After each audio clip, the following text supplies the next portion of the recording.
এদিকে ঢাকা বিশ্ববিদ্যালয়ের টিএসসিতে আজও গণত্রাণ সংগ্রহ করেছে বৈষম্য বিরোধী ছাত্র আন্দোলন। শিক্ষার্থীরা জানান, বন্যার পানি কমায় রোগব্যাধি ছড়িয়ে পড়েছে।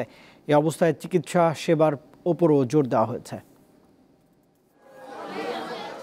গণত্রাণ সংগ্রহ কর্মসূচির শুরুর দিকে সর্বস্তরের মানুষের বেশ সাড়া পড়ে, তবে এখন তা কমে এসেছে।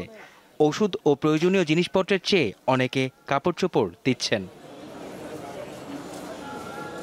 ব্যক্তির পাশাপাশি বিভিন্ন প্রতিষ্ঠানকে বন্যার্তদের সহযোগিতায় এগিয়ে আসার আহ্বান জানান শিক্ষার্থীরা। ফ্লোটা স্বাভাবিকভাবে অনেকটাই কমে গেছে, কিন্তু আমাদের পাঠাতে হচ্ছে প্রতিনিয়ত খাবার। সেই হিসেবে আসলে আমাদের সব খাদ্যদ্রব্যই কম আসতেছে। এখন যেহেতু পানিটা ওইদিকে কমা শুরু হয়েছে, আমাদের ভারী খাওয়ার প্রয়োজন। এগুলো যারা ম্যানুফ্যাকচার করেন, যে ইন্ডাস্ট্রিগুলো আছে, তারা যদি আমাদের কাছে এসে তারা বলতেন যে কোন কোন জিনিসগুলো আমাদের নেওয়া উচিত বা কোন কোন জিনিসগুলো তারা আমাদেরকে দিয়ে হেল্প করতে পারবেন, আমাদের জন্য অনেক ভালো হতো। বন্যার্তদের ত্রাণ সহযোগিতার পাশাপাশি দেওয়া হচ্ছে চিকিৎসা সেবা।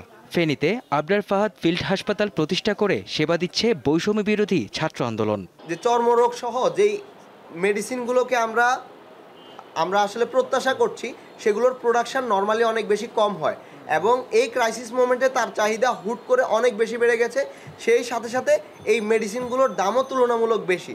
ফলাফল হিসেবে আসলে তারা আমাদেরকে সেইভাবে সহযোগিতা করতে পারছে না এবং আমরা আশা করব যে তারা অল্প পরিমাণ হলেও তাদের সর্বোচ্চ চেষ্টা করবে আমাদের যে রিকোয়ারমেন্টসগুলো আছে সেগুলো ফুলফিল করার জন্য। ফেনীতে 24টি টিম, নোয়াখালীতে 10টি ও কুমিল্লায় 8টি টিম কাজ করছে। এখন পর্যন্ত 11,000 মানুষকে চিকিৎসা সেবা দেয়া হয়েছে বলে জানায় বৈষম্য বিরোধী ছাত্র আন্দোলন। মেহেদী হাসান, দীপ্ত সংবাদ, ঢাকা।